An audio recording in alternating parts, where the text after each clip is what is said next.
For just over 100,000 Naira or about $200, these two phones are currently your best options. The Galaxy A23 or the Redmi Note 11. Which should you buy? Let's find out. What are you doing? If the question is which comes with more stuff, then that's easy. You can probably guess just by looking at the size of the two boxes. The Samsung comes with just the phone, the USB-A to USB-C cable, and a 15-watt power adapter, even though the phone supports 25-watt fast charging. The Redmi, on the other hand, comes with the phone, pre-installed screen protector, CPU case, USB-A to C cable, and a 33-watt fast charger. All in the box, Samsung. Yeah, it's crazy how Samsung couldn't add a 25-watt charger in the box, and Redmi is here doing that. I'm starting to think it's no longer about just saving the planet. What's crazy is that the A23 is the more expensive phone, but comes with less stuff. Perhaps they're spending that money elsewhere, like maybe in the build. They both have glass in front and a plastic frame and back. There's a little size difference. The Note 11 is smaller, and people with smaller hands would definitely prefer that. But if you have big hands like me, then the A23 would be better suited. Both phones have a headphone jack, the Type-C port, two microphones, and a fingerprint sensor on the side of the phone. I'll have to put them side by side to compare, but I think the A23 was a tad bit faster. The Redmi has an IR blaster at the top and two speakers, while the A23 has just one. Take a listen.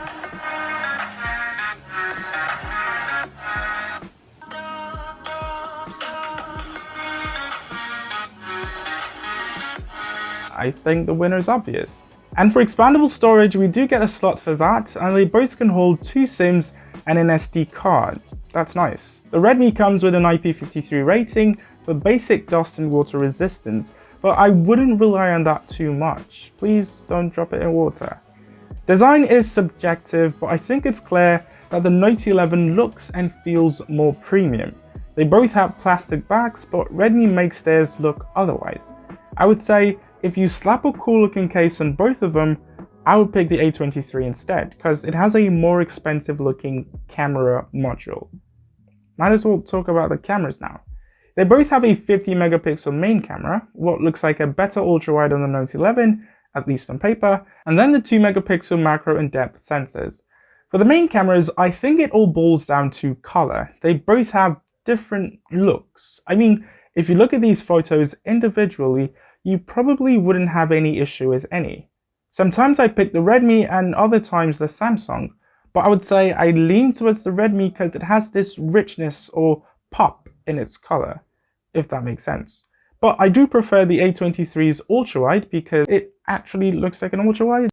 Portrait mode too was really good on both phones. I mean, you would struggle to pick one over the other, in my opinion. But what's kind of easy to decide though is night mode. The A23 is clear. I mean, take a look at this photo. Blacks stay black. There's less grain in the images, and it's a tad bit detailed as well. So night mode clearly goes to the A23. And so does the selfie cameras. The Note 11 selfies are soft, and there's a lot of smoothing going on. I mean, look at my face. The A23, on the other hand, is more detailed and true to life. But then again, who knows? You might like the softer, smoother images on the Note 11. Okay, so rear-facing camera test on the Redmi Note 11 and the Galaxy A23. They're both shooting in 1080p 30 frames per second. And I would say just off of looking at it, I kind of prefer the Samsung, but it doesn't have OIS or it's not working, I don't know. So I don't know, you tell me, what do you think about the video quality? What do you think about the video quality on these two smartphones? Okay, so we just switched now to the rear-facing camera, both again on the Galaxy A23 and Redmi Note 11. And I would say video looks better on the Redmi. I mean, I would have to go check it out on my laptop, but for now, I think I would actually go with the Redmi over the Galaxy A23. But, you know, you tell me what you think about the video quality on these two devices. For the rear-facing camera, the A23 looked nicer but has terrible stabilization. A perfect world would be the combination of the stabilization of the Note 11 and the looks of the A23. If you thought cameras were tight, you should check out performance. I kid you not, they both have the same CPU and GPU, the Snapdragon 680 and the Adreno 610. But strangely, the Note 11 came up with better scores in Geekbench and Antutu, and even while handling the phone, the Note 11 seemed to be smoother. It held apps in the background longer and even opened apps faster. It's not a crazy gap between the two, but enough to notice if you use them side by side. Gaming would be basically the same, but I guess going with the Note 11 should have some advantage. It's strange that they both have the same hardware, but one is better. Perhaps a software update from Samsung can fix this, but for now, Redmi wins this round. Like they say, software is just as important as hardware, and Samsung took that seriously. The A23 comes out of the box with Android 12 and One UI 4.1, while the Note 11 is still on Android 11 and MIUI 13. Now, the Redmi will be getting Android 12 and 13, as well as 3 years of security updates, which is better than what we've seen on previous Redmi Note devices. Samsung is promising 3 years of major Android updates, so that's up to Android 15, and 5 years of security patches. So the A23 is more future-proof, and I think that's a big win, depending on how long you want to keep your phone.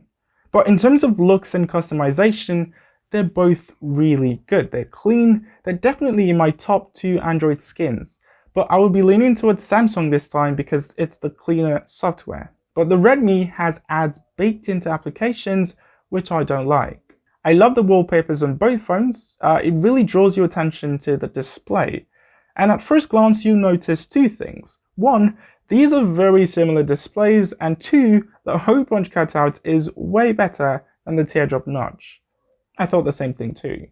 The Galaxy A23 is a 6.6-inch 1080 by 2408 90Hz TFT display, while the Redmi Note 11 is a smaller 6.43-inch 1080 by 2400 90Hz AMOLED display. This shouldn't be a debate. AMOLED's supposed to be clear, but Samsung did some tech display sorcery and made a TFT display look like an AMOLED display.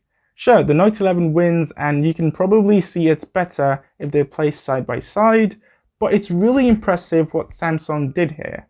The Note 11 has Corning Gorilla Glass 3 protection, while the A23 has Corning Gorilla Glass 5 protection. We have 400 pixels per inch on the A23 and 409 on the Note 11. I wasn't sure how many nits of brightness the A23 has, so I took them outside to see which was brighter, and they're both pretty bright, but the Note 11 is a little bit brighter. Both displays are smooth, bright, produce good colors, but the Note 11 wins this round because AMOLED is king. And I'm going to call it early as well with the battery segment. The Note 11 wins. They both have a 5000 mAh battery. They both have the same 6nm chipset, so basically all-day battery life on both. But without a doubt, the fast charging capabilities of the Note 11 outclasses the A23. Fast charging is super important. At the beginning of this video, I mentioned the A23 is the more expensive device. The base model costs $119,000 and it comes with 64GB of storage and 4GB of RAM, while the base model of the Note 11 costs $99,700 with the same configuration. So a gap of 20,000 Naira. That's a lot, and if you were paying attention, the Redmi won in more categories than the A23. So now the Note 11 looks like more value for money, and I think it is. If you go with a variant with 128GB of storage, it's still cheaper than the base A23. That's crazy. Okay, so here's what I think. The better device of the two is the Redmi Note 11. But if you like Samsung's clean software, or you're into their promise of future software updates, or you like the look of their photos, or you just want a Samsung phone, then those are the only reasons to not go with the cheaper, more value for money Redmi Note 11. That's it. Thank you guys for watching. Let me know what you think, and I'll see you when you see me.